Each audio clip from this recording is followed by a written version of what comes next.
Hi, I'm Lindsay Cameron. I'm the author of The 5 Stages of Missions, and my purpose here today is to give you an overview of what the 5 Stages of Missions is about and to look at some of the implications, some of the uses of the model in your work as a missionary.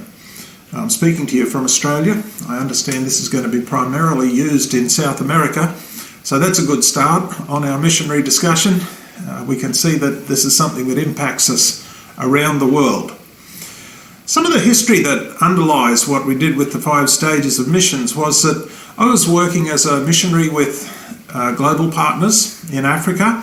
For a while I was a missionary in Mozambique with Global Partners, and then under Don Bray's leadership I was appointed as the Africa Director for Global Partners. From the year 2000 we saw some big changes across the globe as the USSR was broken up and Europe was opened up to the gospel with the demolition of the Berlin Wall. We saw also new work and opportunities coming in the Turkic and Arabic world. So for Global Partners there were these new opportunities, and yet we were still committed to our traditional fields, especially in Africa and in South America and also across the South Pacific. And so there had to be some changes made. And the pressure was on us to work out how do we conclude our work, how do we conclude at least our intensive ministry for Global Partners in Africa, in Latin America and in the Pacific as well, which is where I was from. So I sort of had a foot in both camps with that discussion. And so that we could free up some personnel and begin new work into Russia and into Europe and into some of those other Middle Eastern countries. So those pressures were on us as a mission agency. There were other things that were happening at the same time though. Over the course of the past century, the number of members of the church internationally had grown and caught up to the number of members of the church in North America, so that the number of delegates to General Conference, we were still using General Conference as our global conference. Even though a couple of areas, the Caribbean and the Philippines, had separated, amongst the rest of us, there was still getting to where there were more international delegates at General Conference than American delegates. And the problem with that was the General Conference did our international business, but it also did North American business. And so the North American delegates weren't comfortable to have international delegates voting on things that impacted North America alone. And so there was pressure from the General Conference to change the structure, to introduce a fully functional, truly international conference, so the General Conference in North America could return to being effectively their national or regional conference, because it covers Canada as well. And so those things were happening, and we started to work on a structure for this, and we started to look at how we could finally exit from our traditional mission fields. And especially that was Rick West. He was the area director in South America at that stage, and I was area director following on from Marion Vreugdenhil in Africa. And then we had a transition of different leaders in Pacific and into that corner of Asia where they were working. And so we saw new changes coming. So my book on the 5 Stages of Missions flowed out of my own studies and my own travels. So you'll find, as you're reading the 5 Stages of Missions, that it's focused on the long-standing ministries that we had in West Africa and in Southern Africa, and how we could bring about some maturity amongst those ones, how we could step back, if you like, as missionaries. Keep in mind that we were never talking about withdrawing altogether. We were just talking about nationalising, indigenising, empowering the national leaders so that they could take on more of the control and the management of their own fields. And in fact, what ended up happening was that the Africans started to send missionaries into other countries, which is exactly where the 5 Stages of Missions was pointing us. And so I wrote that book. Since then, I've finished with Global Partners. I returned to Australia. I served as a National Superintendent in Australia for 4 years. So during that time, I had close contact with the Australian mission fields in the Pacific. We had work going on in Bougainville and in New Zealand. We've got work in the Solomon Islands and traditionally a heavy commitment in Papua New Guinea. But apart from that, We have a lot of connection with the Tongans, Samoans and Fijians, who were British Methodist fields back in history a century ago. And so I was also encountering and then researching some of the things that had happened in those Pacific fields. And I found that the things that happened in the Pacific field matched the things that I'd written about from the African field. The difficulty that European missionaries had to hand over power to the national leaders, to lift the national workers up on a level that was equivalent to what the missionaries were doing, so the missionaries could move on. And with their funding from back home, they could move on to new fields and they could be pioneers in that way. Missionary work should be an apostolic sort of role, but sometimes it settles into just running a local church, and that's when it seems to go astray. So that's my 5 stages of missions. I'll walk you through. I'll tell you my thinking on some of those stages now and where it might go in the future. Really, the 5 stages of missions is not a new concept. I tried to outline that in my book. There's a lot of people have been coming at this from different directions. And perhaps the new part is the concept that we need to take the mission field until they are full partners in the international ministry. So a lot of people have thought about how do we disengage? How do we lift this field up to maturity and then disengage from that work? But I was, in my role, I was thinking, how do we engage the mission fields fully in the mission endeavour to other countries, as had been done in Africa?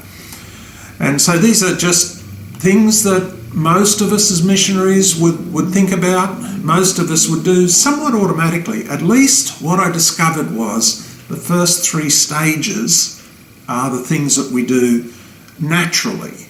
It's the 4th stage and the 5th stages that appear to be counterintuitive. They're very difficult for us to do. And so that's where the challenge is for us as missionaries on the field, and something for you to keep in mind. Make sure that you understand as a missionary about the work of Henry Venn and Rufus Anderson.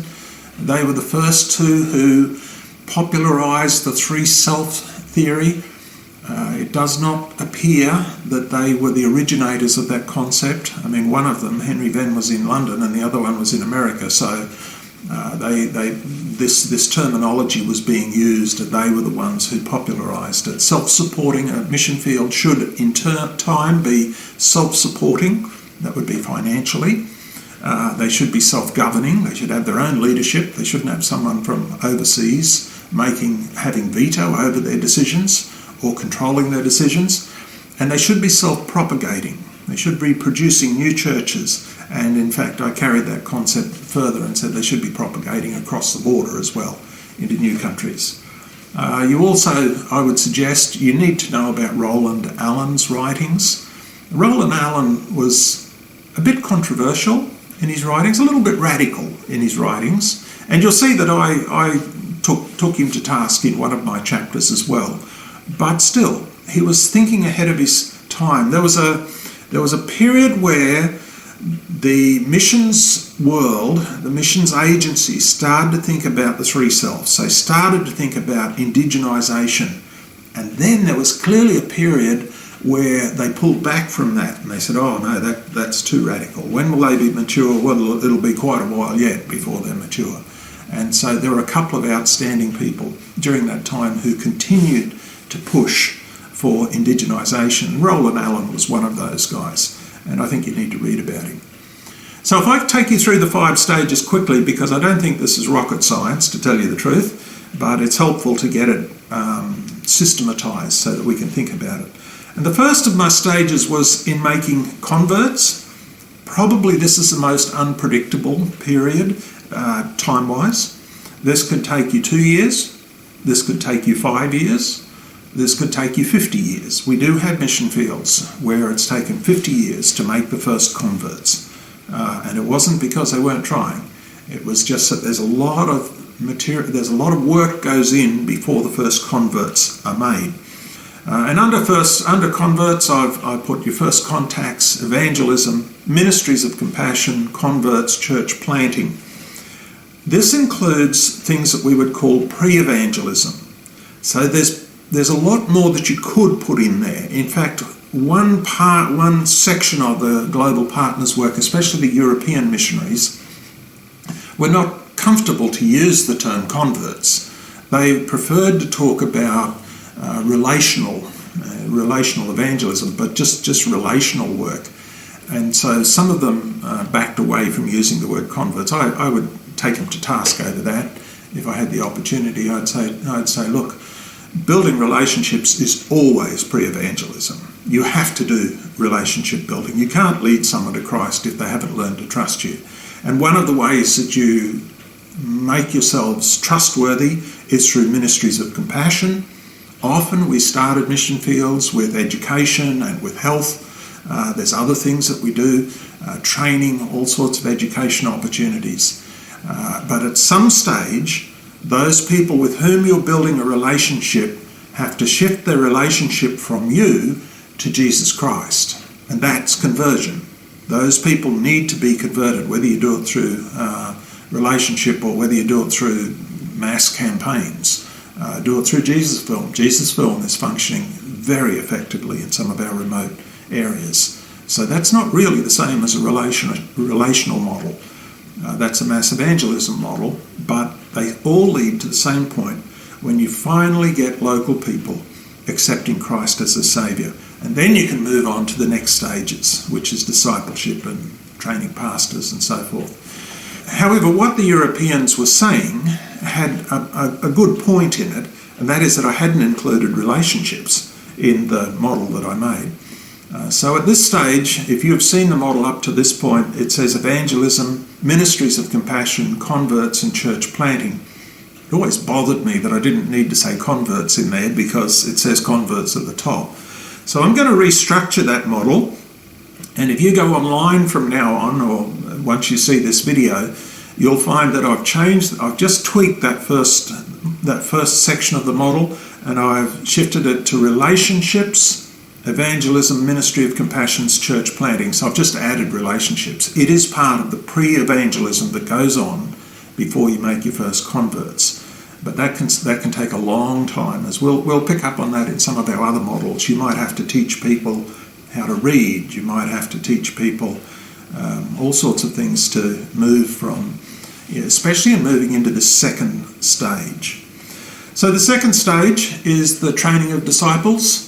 Once people respond to Christ, our obligation is to train people in the Christian faith.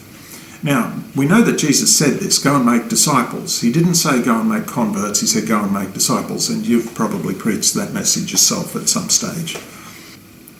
Every local church knows that making disciples is part of our commission. It is a central part of our commission, but we're not always good at doing it. And on the mission field, we have to be careful that we are actually working to make disciples. It's not sufficient that someone responded at an altar call. We need to have a method in place for training people in fundamental faith. And preaching on Sunday is not good enough, especially not if you're growing quickly and you've got relatively untrained pastors preaching on a Sunday. Then you need to have some other way of promoting discipleship. So teaching and preaching, consecration, small groups, literature, I would say holiness fits in here as well. Disciples themselves are now making converts, so you're teaching them how to lead someone else to the Lord. And that can take a couple of years too, of course. We know from our own experience that can take quite a while. The third stage is the training of pastors. So we move from a time when the missionaries came in and made the first converts.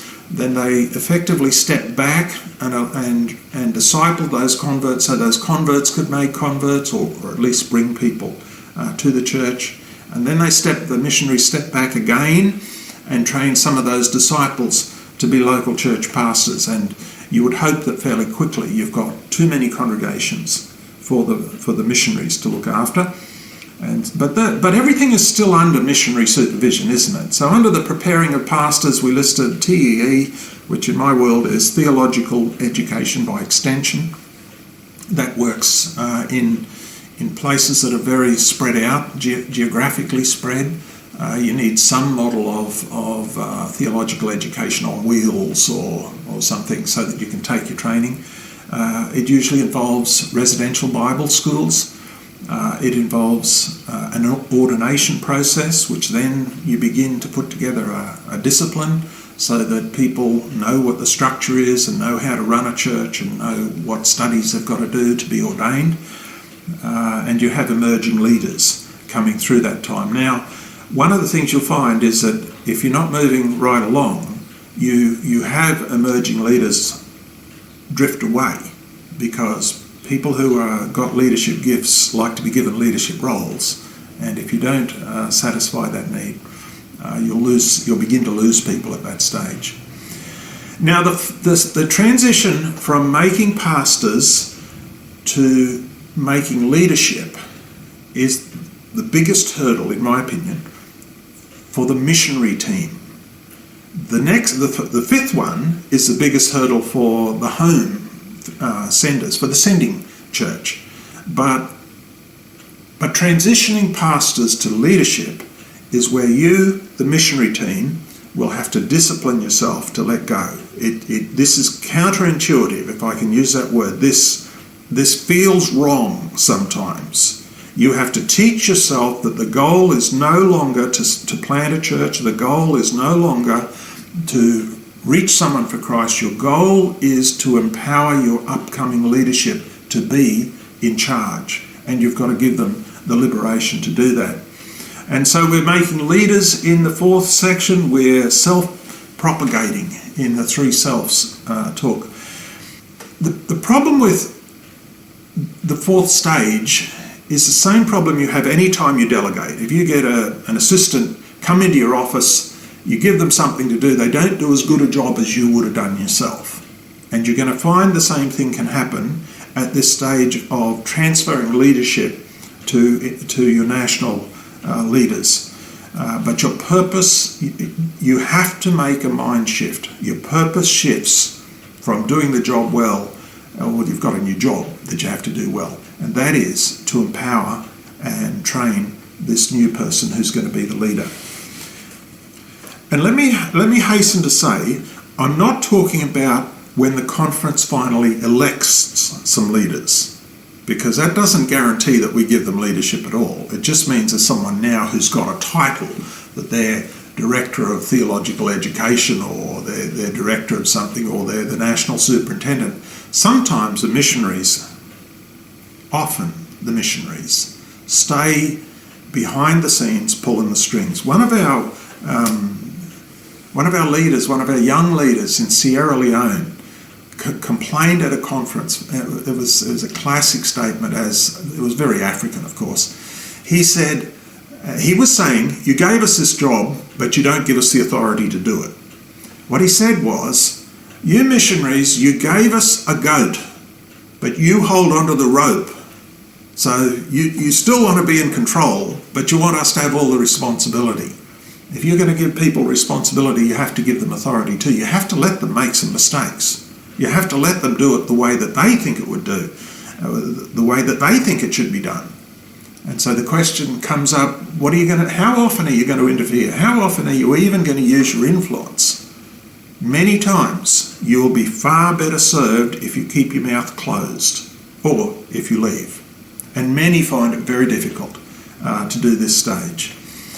This is when the older missionaries will find it most difficult. The ones who've been there for 20 years and 30 years, they find it very difficult to step back. Some people have got the capacity, but not so many. They find it very difficult. And it's not just that the older missionaries are willing to step back themselves. It's sometimes that the national church won't allow them to step back. Because we're working in cultures where respect is so important, if the older missionary says something, that's what we're going to do. They don't actually want to surrender. Even the older national pastors might not prefer to surrender power to the younger up-and-coming leaders. And so it's not always the missionary who is the cause of the problem, but the missionary must be aware of the problem and must be the champion of the new leader. And every work team that comes to the field, you need to press and press and press that you always go under the direction of the national leader. You always go under the direction of the home church and the leadership of the home church. So there's a lot in this area, and sometimes what happens is you talk to the missionaries on the field. I hope this doesn't rub too close. I hope this isn't too close to your setting. But sometimes you talk to the missionary on the field and you say, so when is your church, when is this field here in this country going to be led by nationals without missionary interference? And the old missionaries will say, oh, well, you know, we're almost there, it just takes a bit longer. And what they mean is, about when I retire is when about they'll be ready to look after themselves. While I'm still here, I'll look after things. And they're not even thinking that for themselves, but they can't imagine that the national leaders could manage without them. Another huge factor in this is the issue of finances. If money is flowing from America especially, but if it's flowing from your field now to some new field, and the missionary is the conduit for that money. So if your missionary is the one who raises the money, who goes and does deputation at home and is able to raise project funds, if your missionary is the one that's got the ear of the general director, your mission field doesn't want to lose that missionary, even if they don't like the missionary. Sometimes it's that simple. Even if they don't like the missionary, they still want that missionary there because that person is the pipeline to our outside support, to our financial support, but not just financial support, raising other missionary teams, getting work teams to come in, all those things that missionaries can do through their connections back home. This is a major time. This is a time when higher education becomes important. We can often think, oh, this is an African, he doesn't need to have a master's degree or something. The truth is he already knows his culture better than we know it. He's probably a better evangelist than I could ever be. He's got the connections, he's got the contacts. We don't need to impose our education system on them. But I would suggest that's not accurate. The missionary that was there was trained had an expectation that they be trained to a certain level before they do this work. And now if you're expecting a national worker to do the same job and as effectively as a missionary did, then it's not unreasonable that the national gets that level of education as well, especially if you're talking about theological education. If you need to have a master's degree to teach at that level, so does the national leader. He needs to have a master's degree.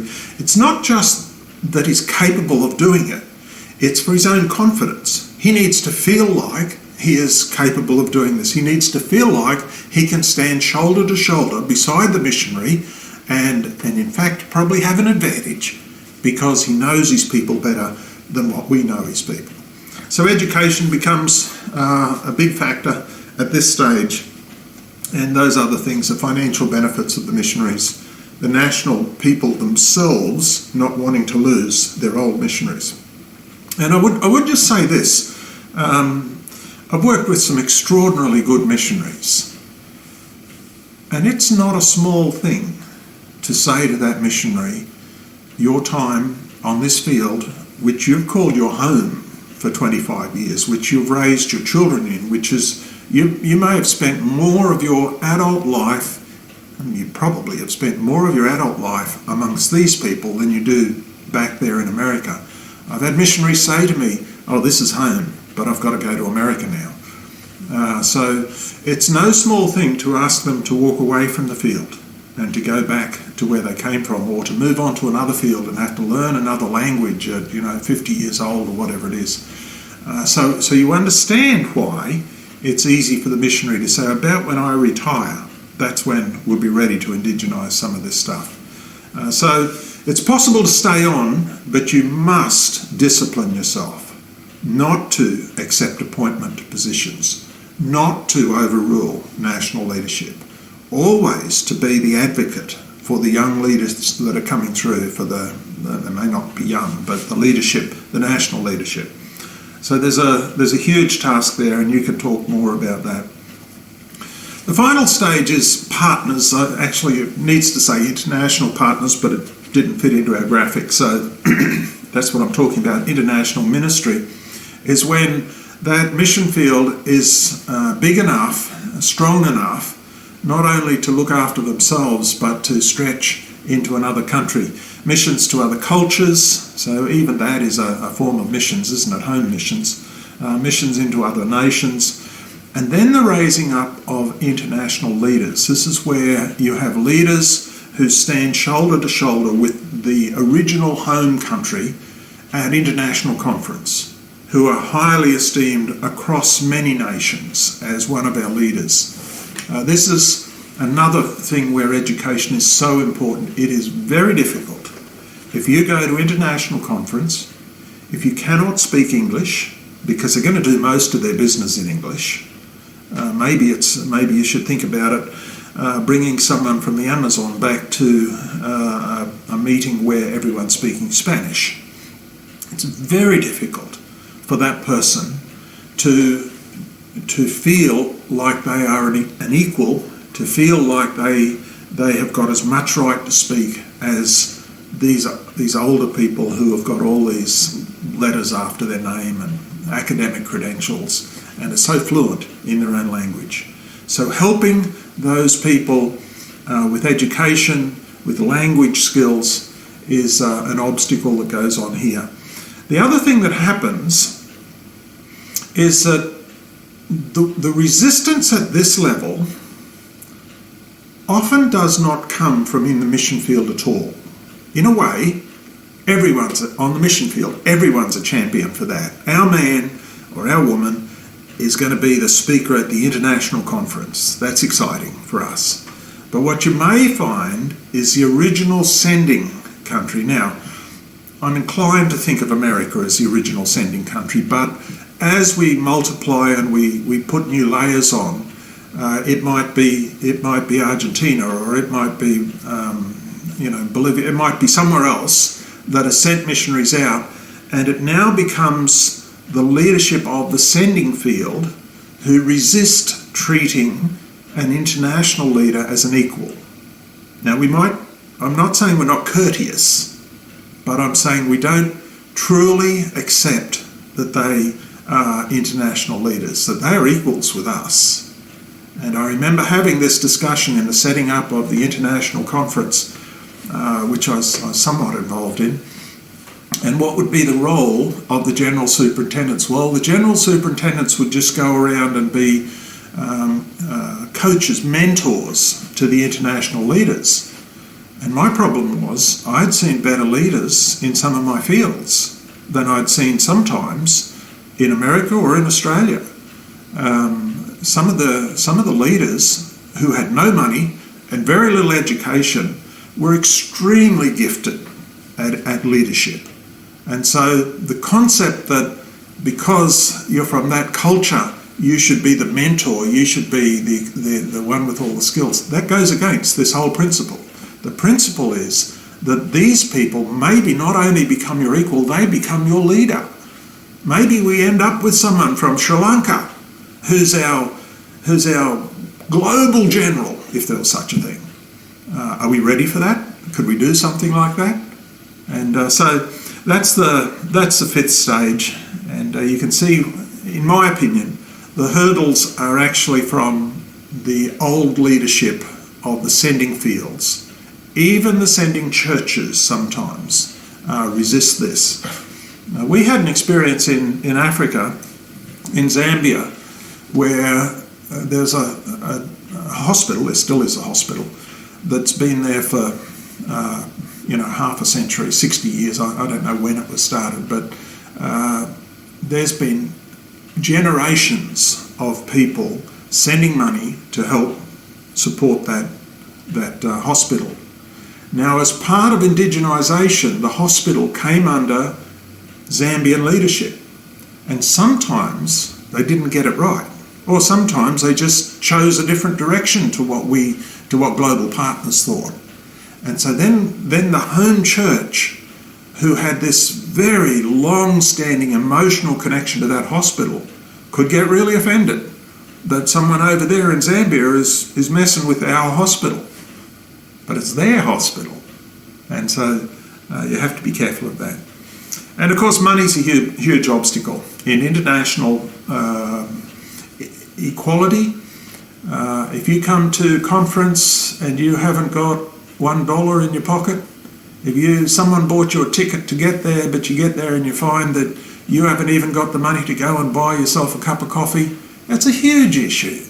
How can you function as an equal with people that have got a credit card that they just swipe every time they go? So the issue of money again is a challenge for us. And I'm not saying that I've got the answers for those, but I am saying it's good for us to be aware. It doesn't necessarily mean that anyone's got to step out of their position, but it does mean we have to be aware and we have to function. We need to make some allowances for those sorts of things. So let me take you on to a few of the applications. You'll see that I've got a number of models in the book. I'm not showing you the book because I've printed it with a new cover now. You'll find it on Amazon, and it's got a revised cover.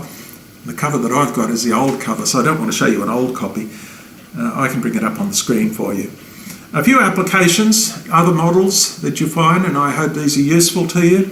The first is that the 5 stages, apart from helping us as missionaries to say, okay, we consciously step back from doing that because our job is to mobilise someone else to do that job. Now, that's a big thing.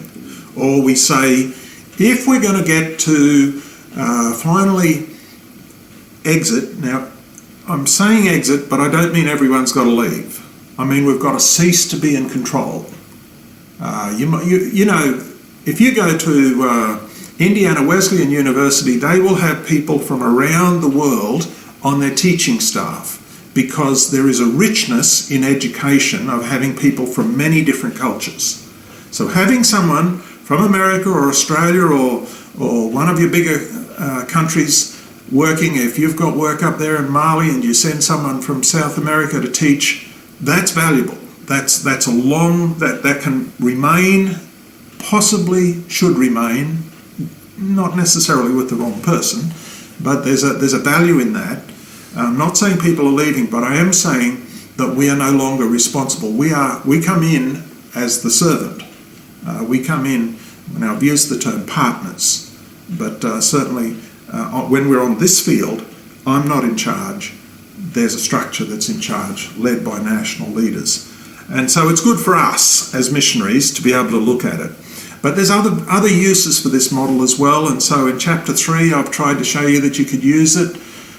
What we find, more and more, we have an established group in some country. We've had it in Rwanda and Uganda and in various countries, Côte d'Ivoire, Ivory Coast, come to you and say, here we are, we want to be part of the Wesleyan Church. And sometimes it's a good fit and we take them up on that.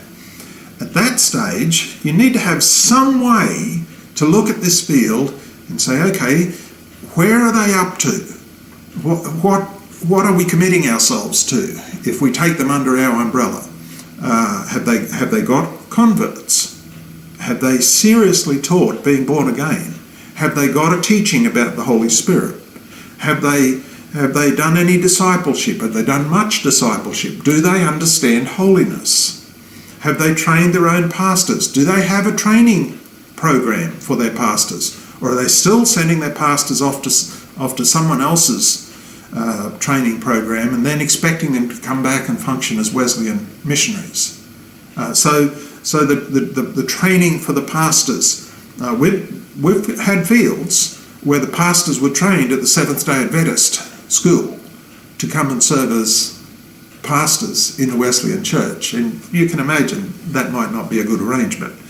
Certainly we've had that relationship with the Nazarenes at times, and at times it's been quite a problem. Sometimes we've lost some good people to the Nazarenes. You might have had that experience.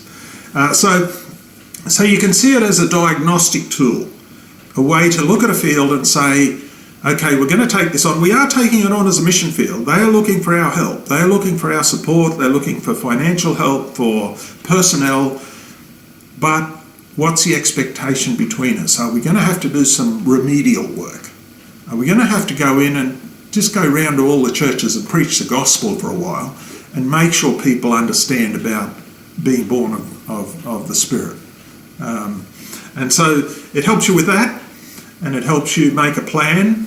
And I've suggested that sometimes you get the national leadership involved in this process of diagnosing their own field, and so it's good for that. It gives you tools for assessing their maturity, realistic expectations on both sides, and it shows you where to help. Tools for guiding the missionary team. Perhaps fewer missionaries. Perhaps just a flat-out rule that no missionary accepts a position at the national conference. I think that has to happen at some stage. No missionary accepts a title, a role. Perhaps no missionary sits on the national board or the district board if it's still a district. I think we've been slack on that in the past. And so I talk about the 5 components in chapter 3. In some ways this was a reaction to what the Europeans were trying to do, trying to make it less conversion and more relationship. I understand that, but you can go wrong with that understanding. You can lose the fact that we do believe in a spiritual conversion, a supernatural conversion. So you can't afford to lose that.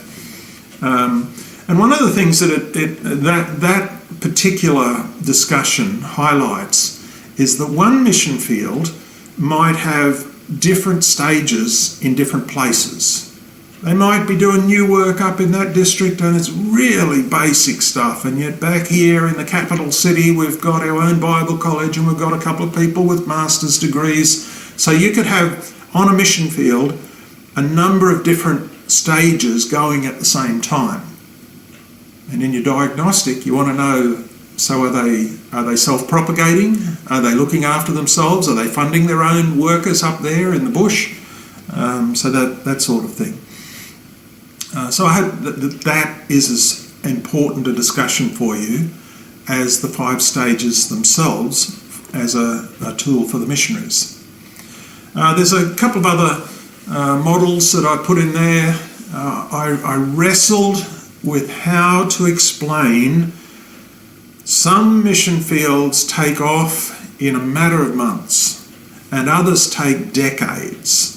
We genuinely in Sierra Leone had a place where it took 50 years to make the first convert, and it was understandable. But in other places, I read an article where they said, he'd been a missionary there for 50 years. What a great missionary. And I was thinking, what went wrong? Why did it take you 50 years? Why are you still there? And probably sent someone over to replace yourself when you're finished. And certainly our experience in the Pacific are talking about, are centred upon individuals who just choked the work for 50 years. The one that I'm thinking of, and anyone from the South Pacific might know who I'm talking about, he just steadfastly refused to promote national workers to a certain level. Ordination was used to block people, so we rarely ordained people, and we like to bring in missionaries from other island groups who we know better, who we have a history with, rather than promoting people in this group. And so that sort of stuff can go on. And so I was trying to understand how sometimes it takes a while and sometimes it takes a long time, and you can't deny that Paul planted churches and moved on, and planted churches and moved on. The truth is John Wesley did the same thing. He was moving around. And the difference is between that And going into a new field is that they have enormous bridges. So I adopted this term, bridged and unbridged. Now, possibly you'd say there's no such thing as unbridged in our modern world, but there still might be. You might be going up in the mountains somewhere and you find people that you've got to learn their language, you've got to build relationships with them, you've got to teach people the worldview of one God. You've got a lot of work to do, and it might take you years and years. It might be a generational thing before the children that went through your school grow up and trust you enough to accept the gospel from you. And that was the story in the highlands of Papua New Guinea, for instance. For the Methodists there, it took them about 20 years to make their first convert. And what happened was a neighbouring tribe finally had some converts, so the original tribe also felt like it was safe to join and to adopt the faith of these people. So bridging and unbridging, things like language, things like are you accepted in the village? Sometimes that can be very much tied to the old empire. You know, if you were a Brit, if you had white skin or something, you could come in and teach people straight away, which wasn't a good thing. But sometimes it's, you know, if you're from a tribe with whom we have some connection or we have some respect, it can move quickly. But other times you're going to find that you need to place a missionary there, or you need to be the missionary there, and there'll be 20 years of work in learning to write the scriptures and getting the scriptures translated, of learning the language before things really begin. You might make some converts, but before things really begin to indigenize, you need those things in place. There is another issue with some factors that are outside of your control. War would be one of them, but so would poverty. So would natural disasters. There are some things that will slow your work down. If you've got war underway, you just can't reach everyone. And in fact, people are scrambling to survive, let alone share the gospel with their neighbours. And so there's lots of issues that go in this bridged and unbridged. And if you can think through that, it will give you realistic expectation. It'll give you leadership back home, a better understanding that you're not out there just sitting around doing nothing. You do have a lot to do before those first converts are made, or before the first pastors are made, or before we can train anyone, because no one can read the scriptures yet. There's no scriptures for them to read yet. That sort of discussion. And then the final model that I put in there was the issue, and these are not new words, the issue of scaffolding and partnering. Because there is a time when the missionaries still have control.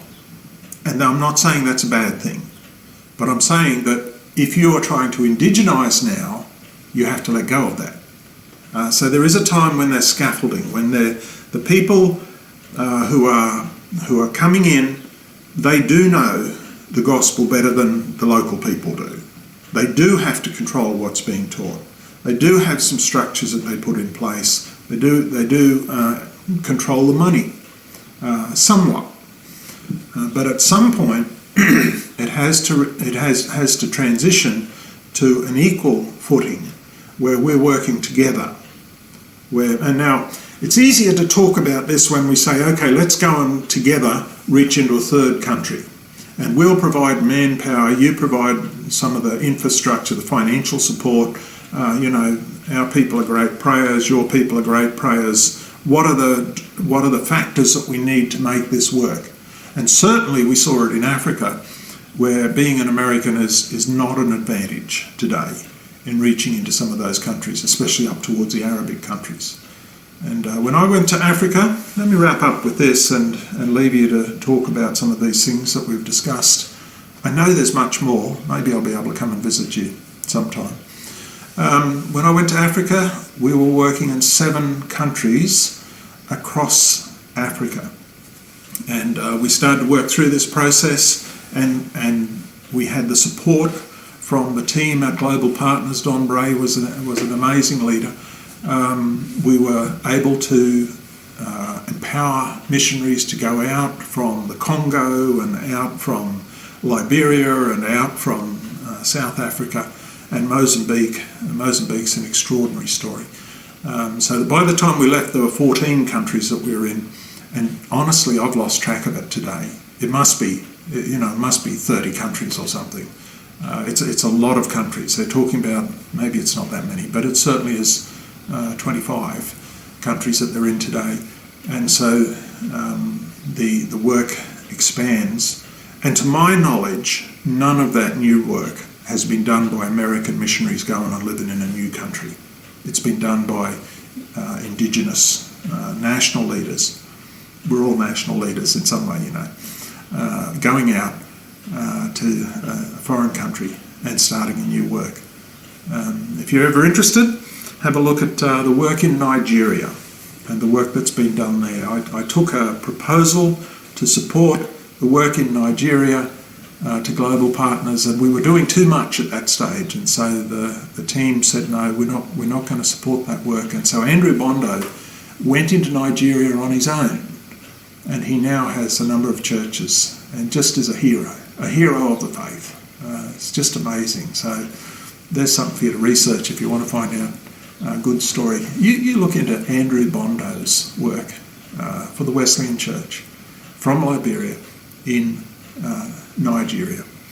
So I trust that this stuff is a help to you. There's a whole lot more that we could talk about. There's a whole lot more that I could add from the South Pacific, but just try to give you some sort of an overview and maybe fill in some gaps that aren't on the printed page. And God bless you as you continue to study and as you serve God as missionaries.